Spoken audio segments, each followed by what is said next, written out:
So, welcome everybody to our second session of Mishnah in Depth, Masechet Ketubot with Rabbanit Leah Sarna.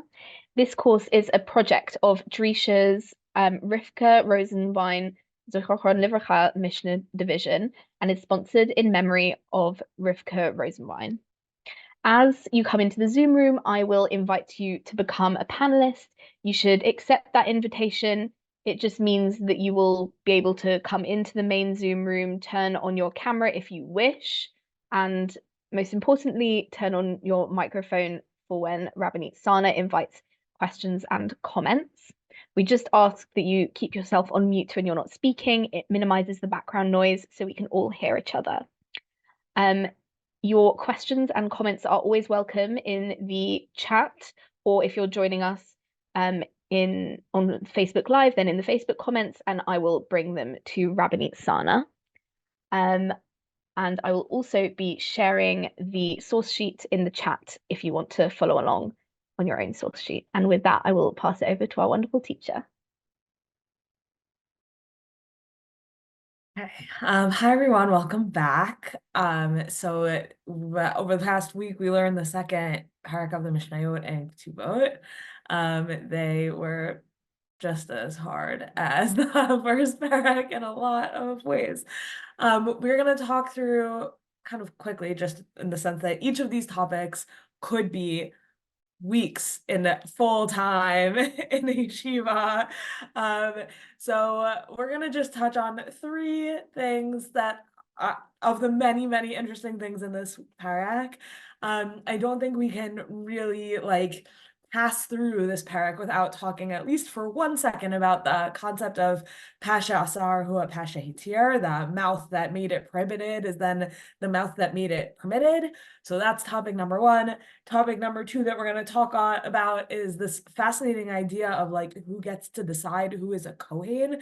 And I'm bringing some sort of modern ideas about that that hopefully are fun and interesting, and maybe a question a lot of people don't think about, but super relevant. Some guy you don't know walks into shul. Oh, are you a Kohen? He says yes.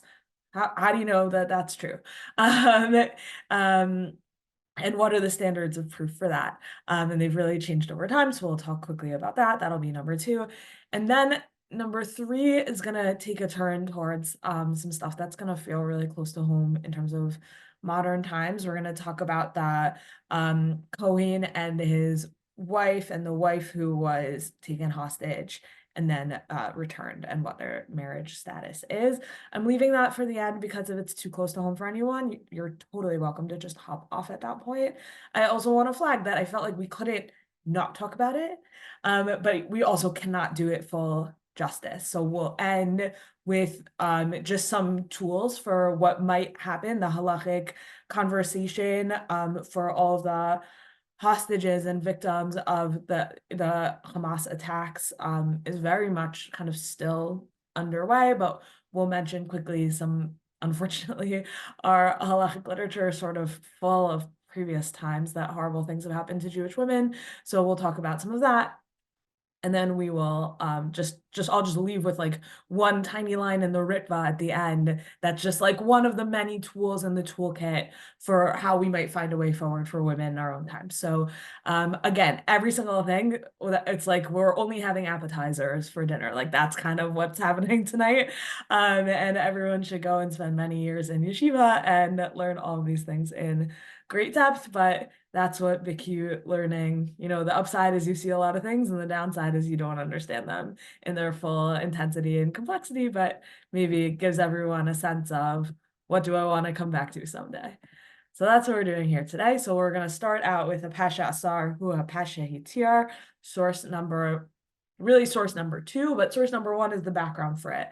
So if source number two begins, Umoda in our parak, right? Ketubot 2:2, Umoda Rabbi Yoshua agrees. So who does Rabbi Yoshua agree with? So the background to it is all of these cases where Rabbi Yoshua and the Chachamim, or Rabbi Yoshua versus Rabban Gamliel and Rabbi Eliezer had these debates. Rabban Gamliel and this is the one we looked at last week. She says, I'm Muka 8, my hymen was broken by some means other than broken, right? As discussed, but I didn't bleed after having sex for the first time for some reason other than having previously had penetrative sex. Maybe I was penetrated by something else, like a piece of wood or something like that. And that's her claim. And he says, no, your man had sex with you. You were trampled by a man, is the kind of horrible language there. And Rabban Gamliel and Rabbi Eliezer says, we believe her. And Rabbi Yeshua says, lo mi piha anu chayim, we do not like live according to her mouth. But now he's gonna keep using that language of pet, right? Like when we saw 4 times in the first chapter, lo mi pia anu chayim, lo mi pia anu chayim. And now we're gonna see that say, right? And it sounds kind of like derogatory, like what we live according to her mouth. But now we're gonna see this language of mouth kind of get transformed, and we'll see that, you know, other people use their mouths too, and sometimes they do get believed. So here's one of the cases that comes up in our parak. Let me actually just make this a little bit bigger for those of you who are following along in the screen share. Okay, so Moder Rabbi Yehoshua. So what's the case where Rabbi Yehoshua does agree that we believe the person who's making the claim? Moder Rabbi Yehoshua ba'omer lechavero, in a case of a person who says, Sadeh zo shel avicha haita, this field used to belong to Monique's father, ulakachtia hemanu, and I purchased it from him. I took it from him. So in that case, I am believed. Shehapasha asar hu pasha hitir, right? If I had said nothing and you just saw me living on a piece of property, you would have assumed that piece of property belongs to Leah. So then, right, so the migo, like what could I have done? I could have said nothing. Oh, we have to introduce the language of migo. The language of migo is super important. Some of you mentioned last class, oh, we were listening to a podcast and the whole discussion on these mishnayot was about migo. That's a very, right, and no one talks about all the stuff we talked about last time. But in exchange, what we didn't talk about last time is the concept of migo. So the concept of migo translates as like, what could you have said? Like there's an alternative claim that would have done you better, that wouldn't have raised any questions or hackles or you know, would have bought you more or something like that. And the fact that you didn't make that claim adds credence to the claim that you did make. So in this case, what could I have said? I could have said nothing. You would have believed that this field belonged to me. And instead, I told you, Monique, this field used to belong to your father, right? All of a sudden, eyebrows raised. What do you mean it used to belong to my father? Does it still belong to my father? And now it belongs to me. So because I could have said nothing and it would have belonged to me, we believe you when I tell you this whole story. Migo in English would seem to be TMI. TMI, that's really good. I don't know who said that, but I like it. That's me. That was not helpful. It's our friend Gershon. Oh, Gershon. Okay, thank you. Thanks, Elinas. Can you write I don't really understand the word you're saying, the middle or middle, because I don't understand the accent. Can you write it so that I know what it is? And then yeah, we're gonna see it in the Tosfot here. It's an Aramaic term, right? Here's the term, migo, mem gimel vav. Okay. Okay. I can read. Yeah, so I apologize. Okay. But okay, so that's hapesha asar hu hapesha hitir. I overshared, but it ended up okay. And we believe me because I didn't need to, as Gershon said, I didn't need to have overshared in the first place. And so it's believable. Shall aviv, but if there are witnesses that tell me that establish the fact pattern of this field used to belong to Monique, all of a sudden it's not me who overshared. There's witnesses who are establishing that the field used to belong to Monique, and then I come along and say, oh yes, those witnesses are right. The field used to belong to Monique's father, but I purchased it from him. If I don't have evidence to that effect, then I am not believed. So the difference, right, is like if I told you too much about the field's backstory, well, you believe me when I told you that, and you believe me when I tell you that I bought it. But if I'm not the one who's the source of the evidence about the field's backstory, then you don't all of a sudden believe me when I tell you, oh yeah, that's true, but right, because when I make that claim about my own current ownership, which is only being backed up by my own telling of it, I have no incentive to say something different than that, and that undermines my believability. Okay, so where does this come from? This idea of hapasha asar hu hapasha hitir. So the Gemara in Ketubot, you'll be shocked to hear, brings up this question in the name of Rav Asi. So Rav Asi says, Minayin lahapasha asar hu hapasha hitir min haTorah. Where this concept that the mouth that prohibited is the mouth that permitted, where is it derived in the Torah? And then it's gonna bring evidence from some psukim that we looked at last time. So in source 4, we see v'lakach avia na'ara ve'ima. So that in the case where the husband was motzi shemra against the wife and says, oh, she wasn't a virgin, the father and the mother take the girl's virginity, and we talked about that complexity of that sentence. They take the girl's virginity to the elders of the city, and the father of the girl says, "Et biti natati laish hazeh." But I gave my daughter to this. Oh, laish hazeh laisha. I gave my daughter to this man to be his wife, and he hated her. Okay. And then he keeps telling the story, and he brings the evidence before the elders, and then the husband gets punished for making for spreading libel against the girl. Okay, so what does Rav Asi, back in source 3, what does Rav Asi do with that? He brings this verse, Shnamar bitina tati leish hazeh leisha. I gave my daughter to this man to be his wife.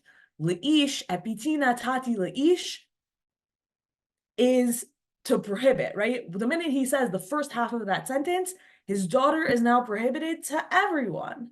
So that's the pasha asar, that's the mouth that makes her prohibited, is then also the mouth that permits when he says hazeh, right? And so she's permitted in this very limited way to the husband. So I gave her to someone, now she's prohibited to everyone on earth. Hazeh, now she's permitted very narrowly to this person. So that's Rav Asi's suggestion, is pasha asar hu pasha hitir. But then the Gemara says, okay, Rav Asi, that's so nice, but lama li kras svarhi, I don't need a verse, it's just obvious. Hu asra, hu sharila, you prohibit it and you permit it. And then they say, oh yeah, okay, well, if we buy that it's just logic and we don't actually need a verse, like Rav Asi's question was, where is this in the Torah? And here the Stam of the Gemara just says, why does it need to be in the Torah? It doesn't need to be in the Torah. So then, by the Gemara's logic, you need to do something else with the seeming redundancy in the pasuk, right? So that same question of laish hazeh, why do I need both of those words?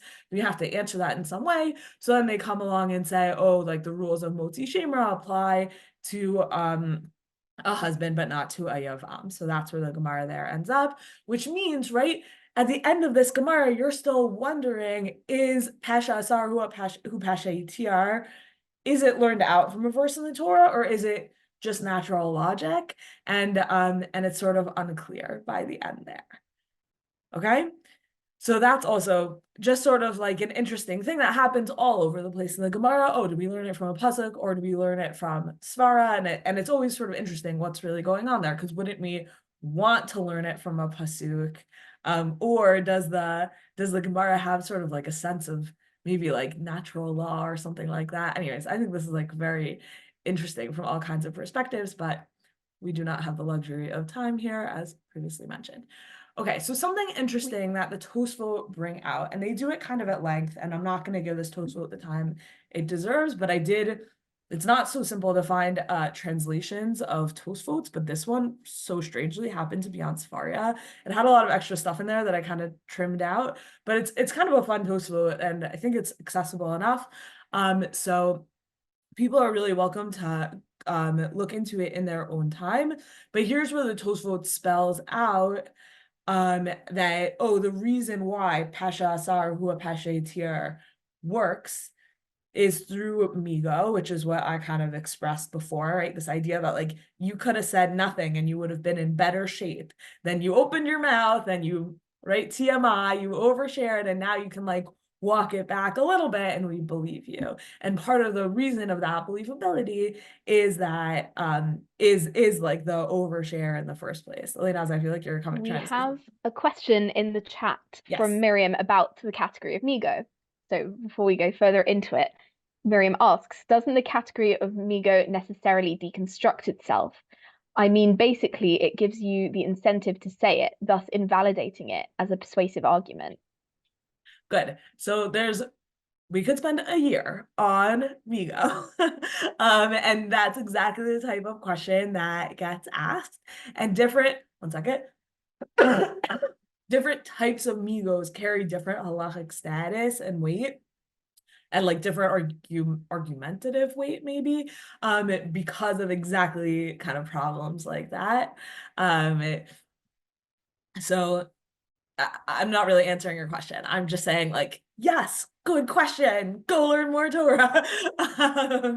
Yeah, no, the Migo is fascinating, and like we could not possibly do justice to it tonight. So yes, it's where I'm landing. Thank you. Sorry. No worries. Okay. So, but what the Tosfot then come along to say is that actually, if a guy comes along and he says, I married off my daughter, but after some time or tomorrow, Amar Laploni Kidashtia. But right, so he says, first he says, I married off my daughter. Then big time lag, an hour, a day. Later, he says, oh, to that guy. So he says that in that case, the Tosfot would say, Lo yaha ne'eman. In that case, the whole thing falls apart. The migo doesn't work. The two sides don't feel so connected anymore. Tosfot says for Pasha Asar Hua Pasha Tir to work, you actually, it has to be together. It has to be one sentence. At Bitina Tati Laish Hazeh. Or in the case of the field, right? It's it has to be one sentence together, not one sentence and then time for like so much to happen and then the next part. They kind of lose their ability to work together towards amigo argue Tosfot, if there's like infinite time in between. There's something quite convincing about that, right? Like if I say half a sentence one day and then 30 years later I say something that like a little bit is connected to it, like should those things kind of bear relationship to each other? Should they not? Like how does time play into this? I think that what Tosfot raised there is a really interesting question.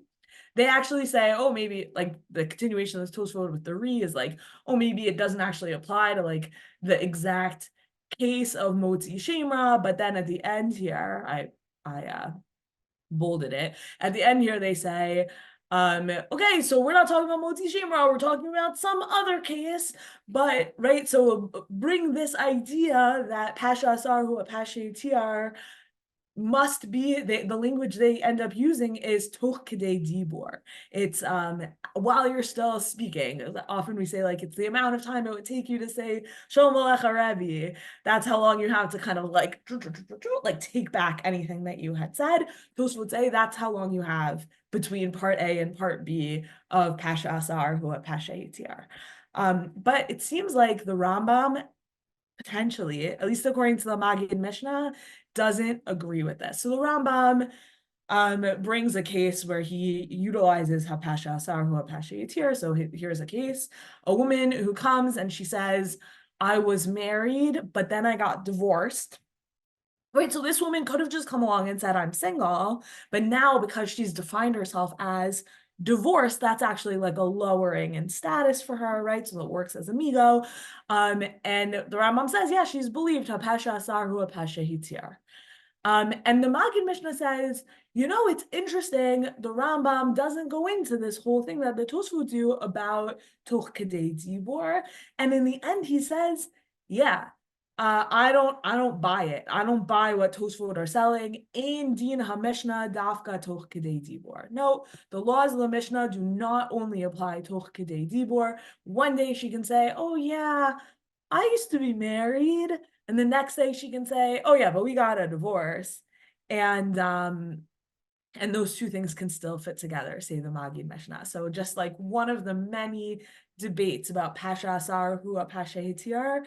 And this is just like a nice modern thing by Rosalman Nechemia Goldberg, who brings kind of a different idea into the Rambam, because the other thing that's so interesting, and that's what we've been talking about in these first two prakim of Ketubot, are all about cases where we don't have standard edim, right? Like none of these are cases where we have two men who saw it, right? The whole lineup of all that aren't related to each other, that are right. It's all cases where we don't have kind of the standard sorts of evidence and witnessing that would normally effectuate sort of change in the world, let's say. And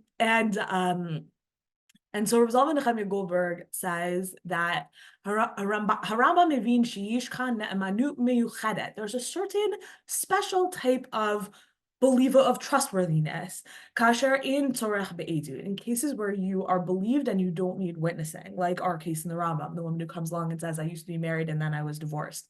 We don't need witnessing for that. That's astonishing. That's incredible almost. What's going on? He says, Klomar haTorah darsha edim almanat le'amit uvdot, right? So the Torah requires witnesses in order to to establish that facts are true. But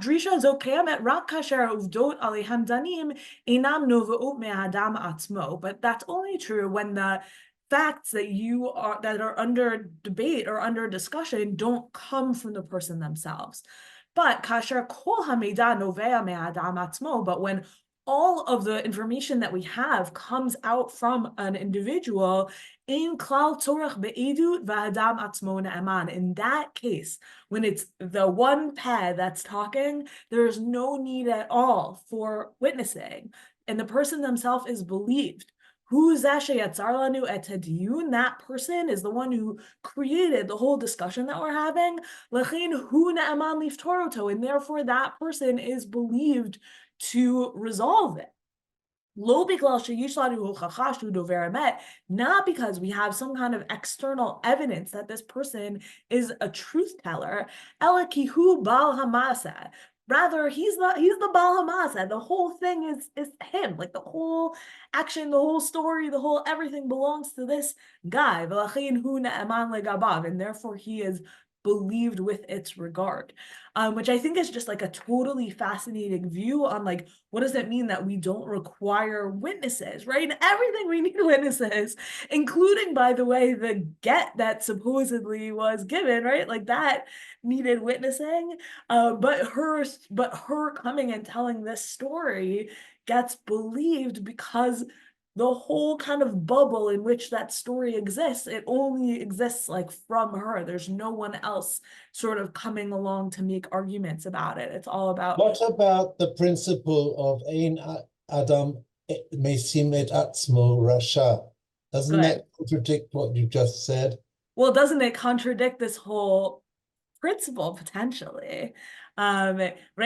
But you have to ask yourself how Rasha maps onto cases of personal status, right? Okay, so sorry, let's back up. What does Ein Adam Mesim Atzmo Rasha mean? It means a person doesn't incriminate himself. So if I came along and said to a Beit Din, I murdered someone, that is not sufficient evidence.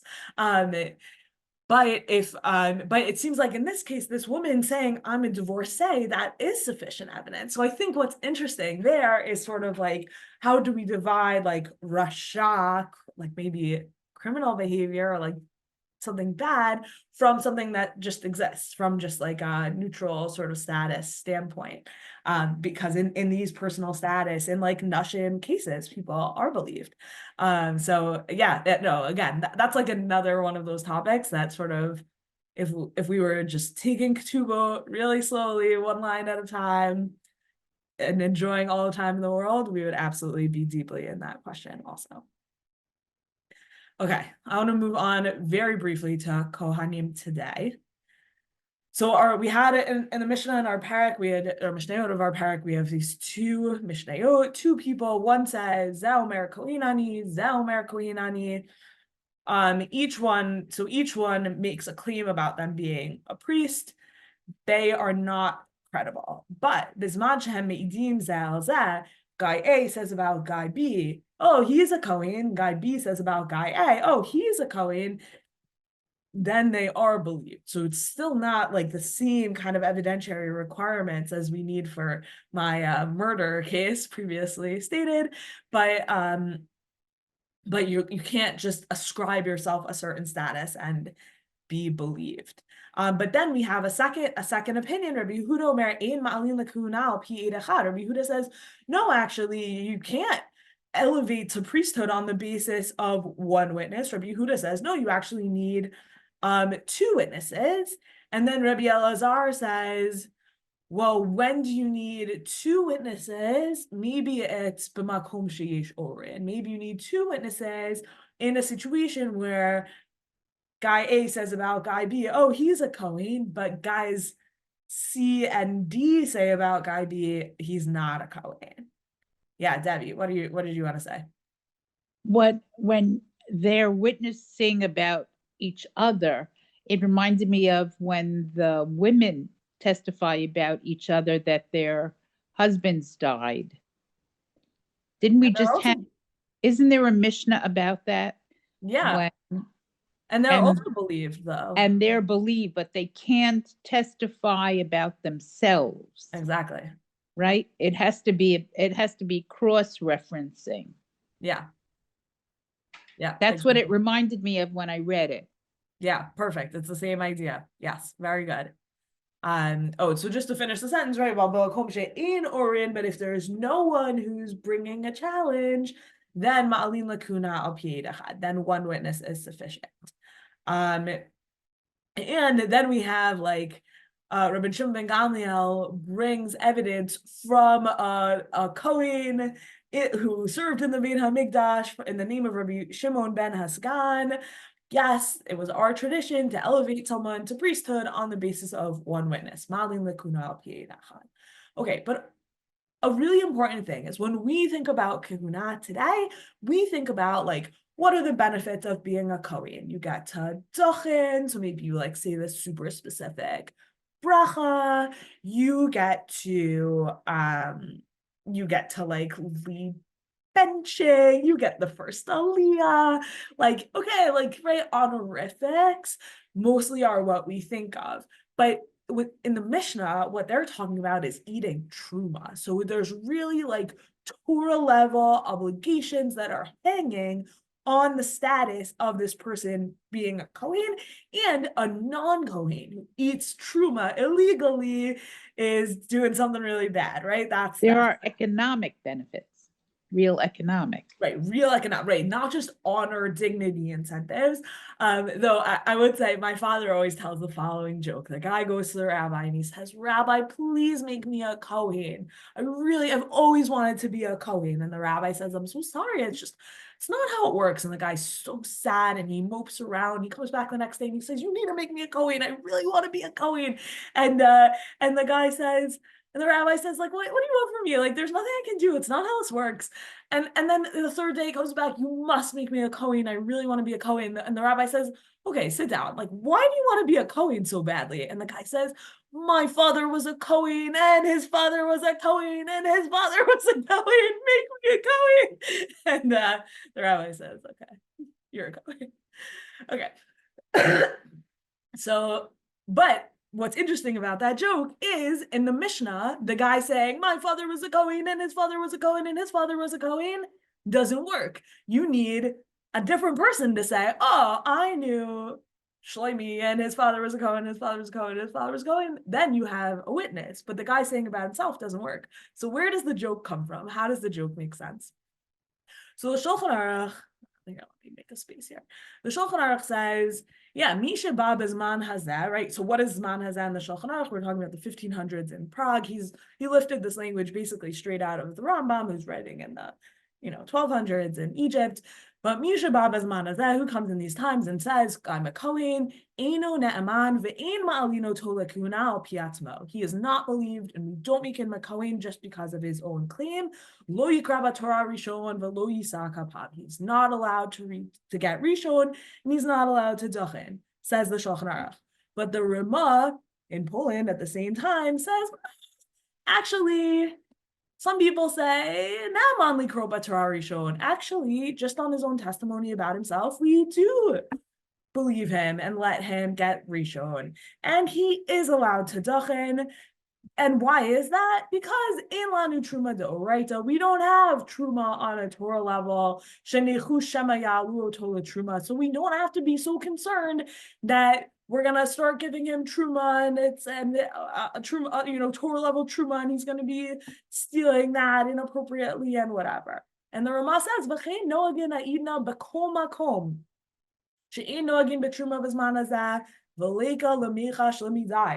Nowadays, this is practiced everywhere like this. We don't practice truma in these times, and we don't have to worry too much about it, says the Rama. So if you've ever been in a case where some guy you don't know walks into shul and the guy says, "Oh, are you Kohen?" The guy says yes, and then he gives him an aliyah, he's relying on this Rama, because otherwise he would need some kind of evidence or another person to testify on his behalf, which he probably does not have when he's passing through your shul. Okay, but there is, right, we've been talking about duchening and getting aliyot, but there is one Torah level obligation that Kohanim today still dispel, which is Pidyon Haben. Pidyon Haben. Well, my husband performed one for my eldest. My family is full of Pidyon Haben. My brother was also redeemed. My husband was also redeemed. Very rare, but I guess my family hasn't married into kahuna on either side in a while, or Leah, I guess. But yeah, so interesting, right? If we sort of are saying, well, we don't need, like, kohanim are low stakes, and we don't really need to trust them, but Pidyon Haben is a mitzvah in the Torah. We're going to see it very soon in the parsha coming up, and we rely on kohanim to accomplish it. So the Yavets, right, and he's being quoted here by the Pitchei Tshuva, and the reason I brought the Pitchei Tshuva instead of the Yavets is because the Chatam Sofer, like, it within the Pitchei Tshuva kind of disagrees, so I wanted to bring you in this context. Okay, so Pitchei Tshuva, what is Pitchei Tshuva? Pitchei Tshuva is a commentary kind of it's on the page of the Shulchan Aruch, and it brings kind of like up through the Chatam Sofer, maybe, more or less, collections of applications of what the Shulchan Aruch is talking about to tshuva. So he brings tshuva literature, responsa literature, into conversation with the Shulchan Aruch. So if you're ever like, I want to quickly read the Shulchan Aruch and something fascinating that goes along with it, definitely Shulchan Aruch Pitchei Tshuva, you'll have a grand time. I don't know anyone who does that, by the way, but I think it would be great. Okay, so here's what the Pitchei Tshuva brings in the name of the Yavets. It seems that to fulfill every possible doubt, it is on the father to redeem his son with every single Kohen he can possibly find, right? Which would mean, oh, a new Kohen moves to town? Great, I'm gonna redeem my son with you too. And when a kid who needs redemption is born 30 days later, line up every Kohen in the town and do it with them, in case you'll actually come across someone who's like a real Kohen who we actually can really believe in their yichus. Right, so in case you'll happen upon a Kohen who actually is a Kohen whose lineage actually checks out. Umihai taima nami, and then he suggests also bat hakohenet v'haleviyah, ben hakohenet v'haleviyah, sons of like daughters of Kohens or daughters of Leviim, which you might be aware the practice is not to do pidyon haben on those children. He says, you know what, that's far enough removed and enough kind of sfikot and doubts and things we're not sure about. In that case, yesh lifto achshav, we should actually do pidyon for those boys, misafik, out of doubt, because it's a safek doraita. It's a doubt about a doraita level mitzvah. And if we can like fix it or do something to address the situation, then we should. And the Chatam Sofer comes in here, or he's quoted in the Pichei Tshuva here saying, in nearly like the Chatam Sofer is like this last piece, I don't think so. But what it does mean then is that you have both the Yavitz and the Chatam Sofer saying, well, maybe we should be doing multiple pidyon habans. The story is that the Vilna Gaon did too, I believe, for himself. He met, I think the story is that he met someone from the Rappaport family who he thought like, oh, those are real Kohanim, the Rappaports. And actually, I met a Kohen Rappaport, like let's do it with them because they're for sure. And that he did a pidyon haben for himself a second time. I believe that's the story with the Vilna Gaon. So some people actually do this. It is not just like with a practical halacha hat on. That is not the practice today. I mean, if there's a Kohen in the community that you have some reason to be curious about their lineage, then like pick a different Kohen to use. But otherwise, the practice is like we do our best with the Kohanim that we have, and you do pidyon haben once. You do it with coins, you do it properly, but it's people do not do multiple pidyon habans today. What happens if the Kohen gives up his kahuna, as happened to a rabbi in Beverly Hills? Gave up his kahuna, meaning that he married No, he decided that his lineage wasn't correctly decided.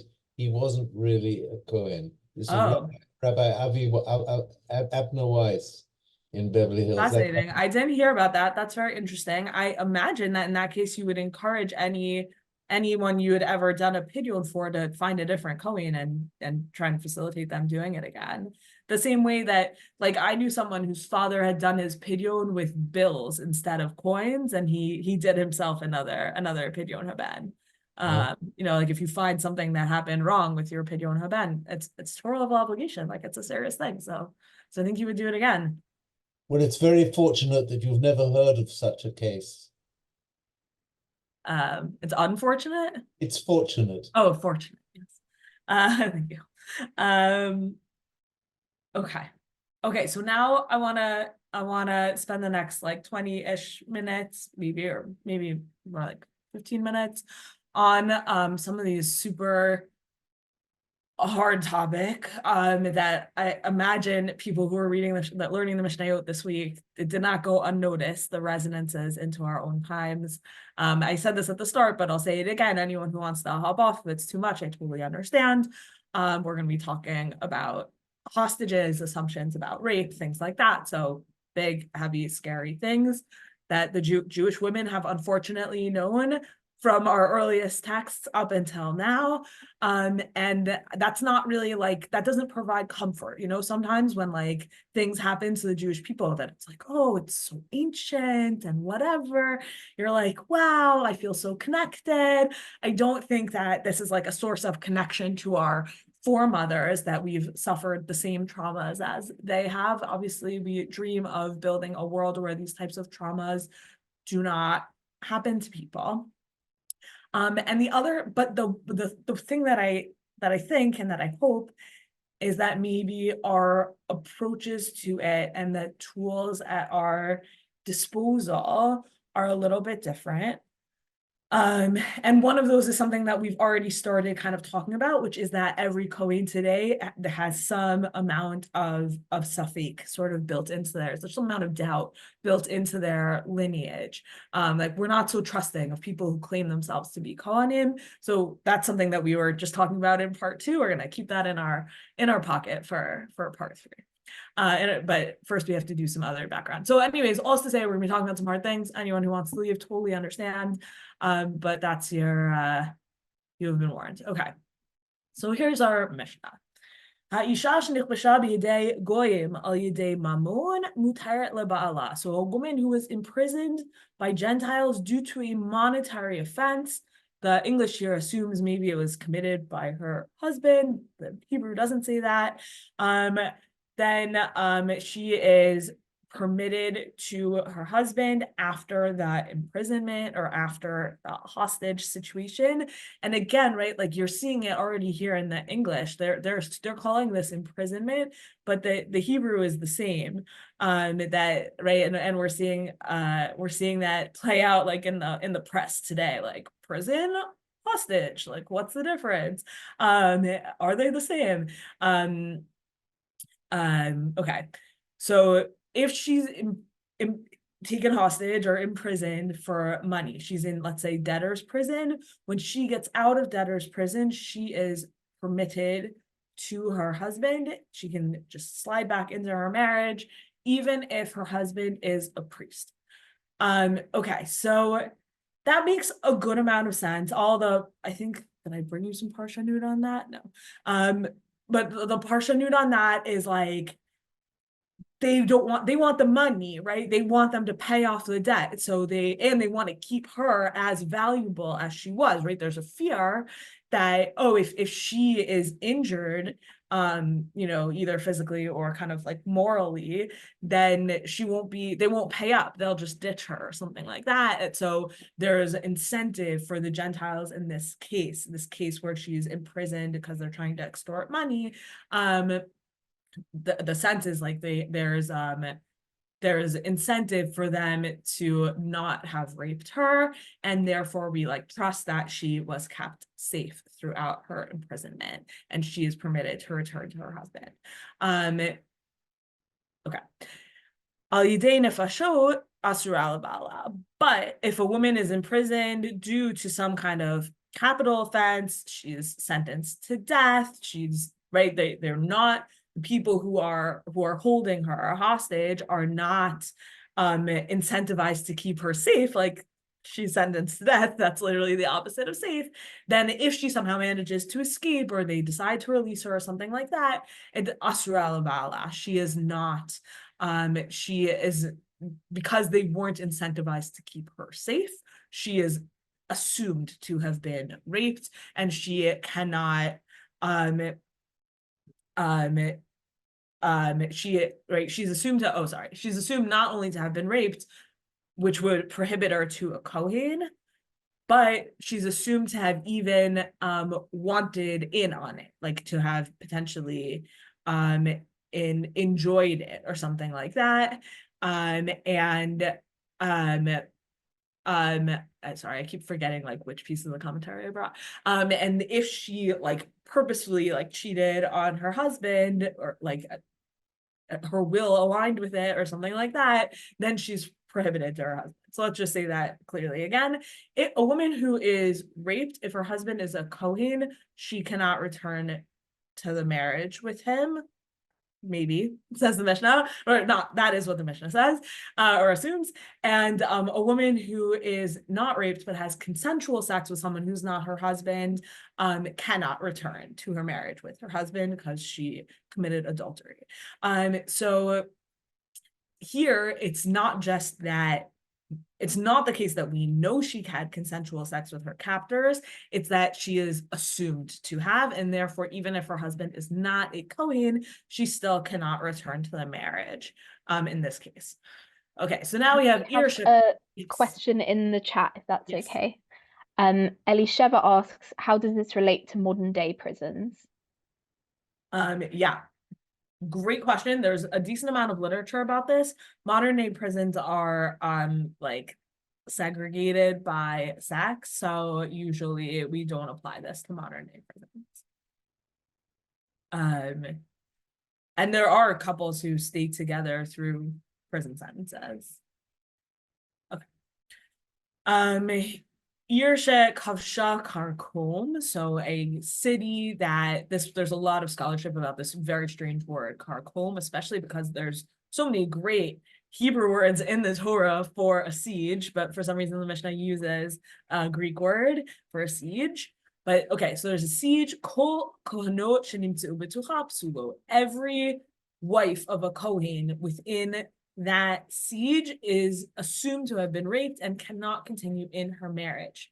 But if there's any kind of witnesses, a few eved, a few shifcha, even a male slave, even a female slave, then they are believed to have not been raped. But a husband cannot testify about his wife. So if a husband testifies about his wife, which we're about to see a case of, that says she was with me the whole time, she wasn't raped, we don't believe him because he's incentivized to say that. The exception to that is if he pays for her release. That if he pays for her release, we assume he wouldn't have paid for her release unless he thought she hadn't been violated, and therefore we trust him in that case because he like put his money where his mouth is, and that adds credence to his claim. So now we have a story, a really sad story. Amar Rabbi Zachariah ben Hakatzav. Rabbi Zachariah ben Hakatzav says, "Hama'un hazeh." He takes an oath on the Beit Hamikdash.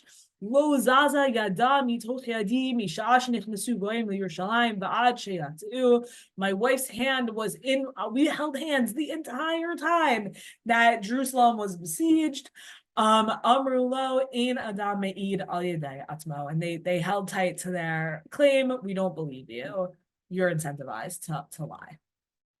Very sad story about Rabbi Zachariah ben Hakatzav. Okay, so just two little pieces of commentary on the Mishnah. So the case of the women who are in the besieged city, if there was one hiding place, that even one woman could have hidden in,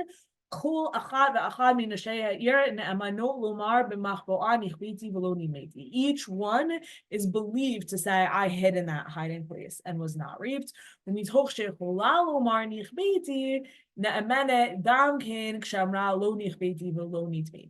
then it opens up a door to Amigo, where since she could have said, I totally hid, then she can make the lower claim of, well, I didn't hide, but I also wasn't raped. And so then if there's even one hiding place, everyone can make basically claims about it to the effect of I wasn't raped.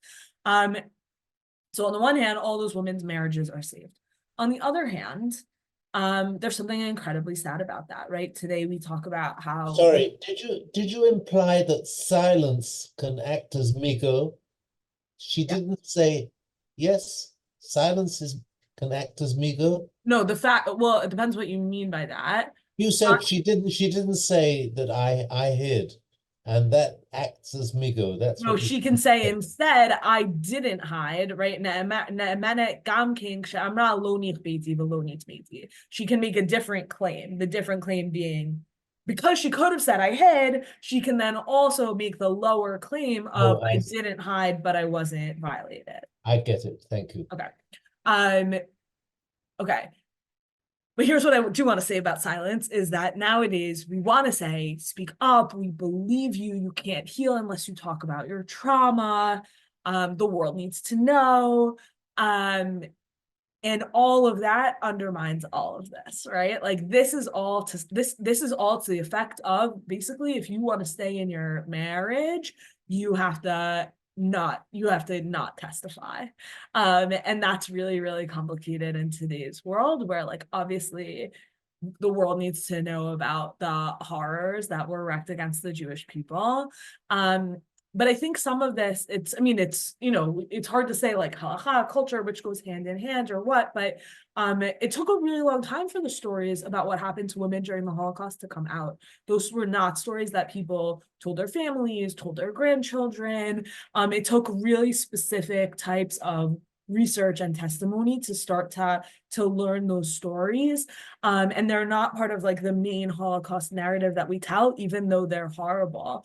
And I think, there's really like a new generation now of Jewish women undergoing horrific traumas that are centering those stories and telling them.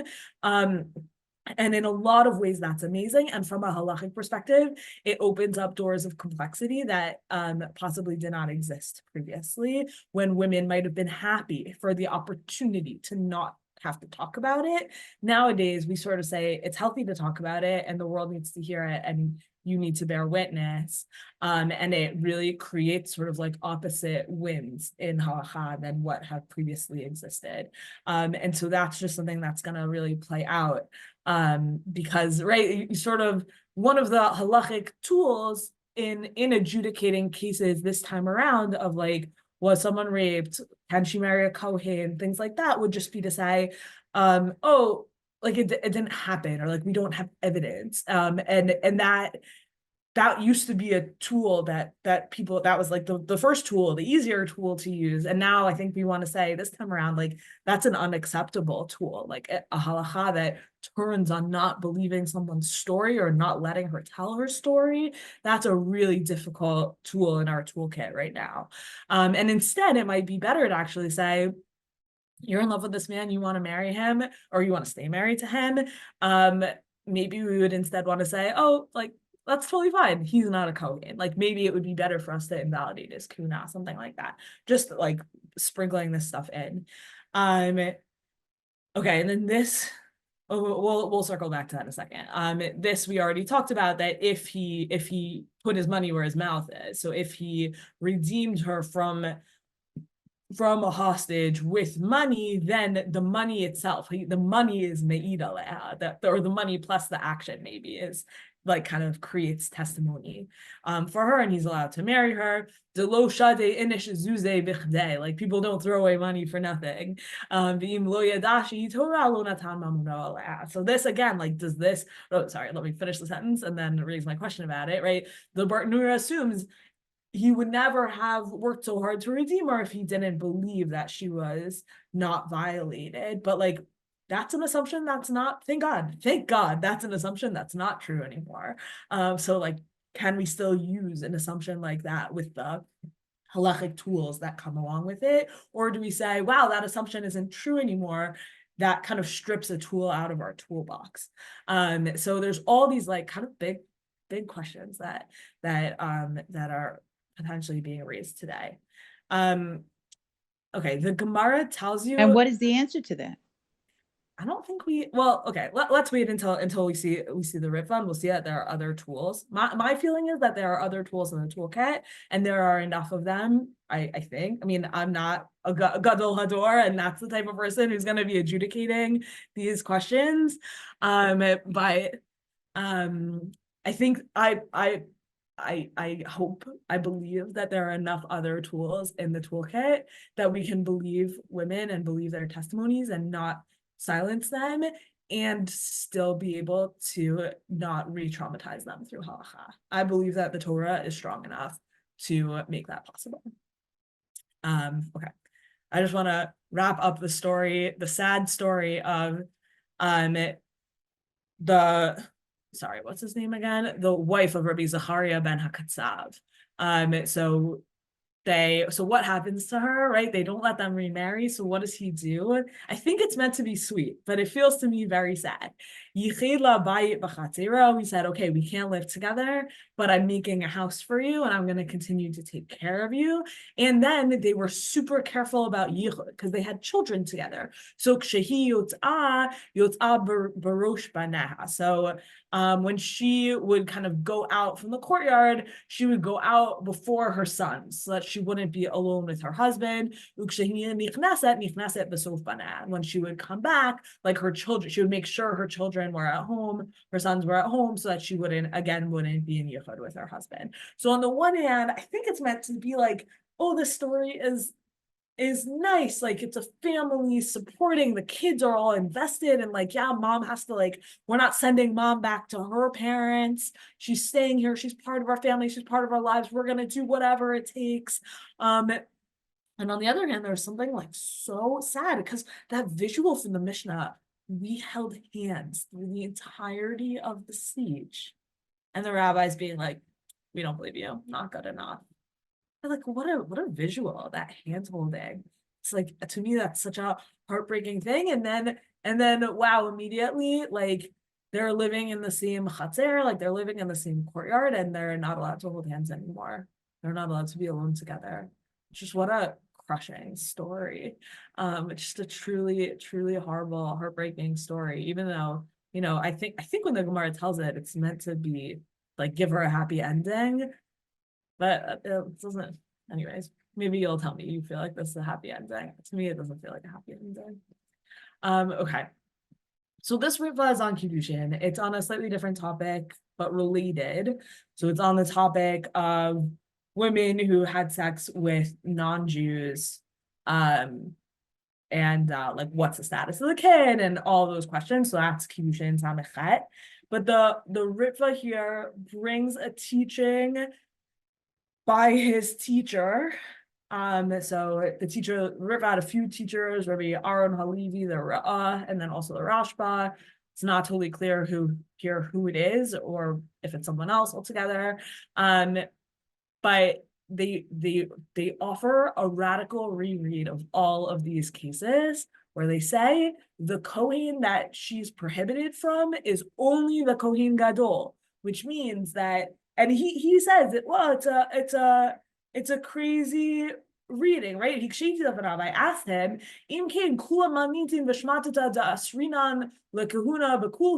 right? So all the teachings and all the mishnayot and all the teachings that prohibit to marry into the kahuna, that's in all of the Talmud, right? A Jewish woman who was taken hostage because maybe she had sex with a Gentile, or we assume she was raped by a Gentile. And the whole Talmud, all these cases, she's prohibited to her husband. And according to your ruling, she would be permitted, and according to the halacha, says the Ritva, in usrin lekahuna ela lekohen gadol. In all of those cases, it's not the kahuna in general; it's just the kohen gadol. But a kohen hadyo mutaret, but to just a regular kohen, she's allowed to marry him, and her daughter is allowed to marry a kohen, and her son is not just any old kohen, he's a kohen who can go serve in the Beit HaMikdash. That is the level. The husband keeps his status.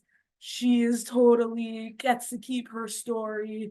It's a wild reread supported by the Rashba, but it's a very, by the Ritva, but it's a very powerful kind of tool in the toolbox. There are other tools in the toolbox as well. Unfortunately, for Am Yisrael, this is not the first time. So the Trumat Hadeshen, who is one of the Rishonim in Ashkenaz, there was like a whole big group of women who were like kind of refused forced conversion in Austria, and on their flight, many of them were taken hostage and by individuals into their homes, and then eventually they were freed, and the language that gets used is like Kol Gdolei Hador, like everyone in that generation permitted all of those women to remarry their husbands, even if their husbands were Kohanim.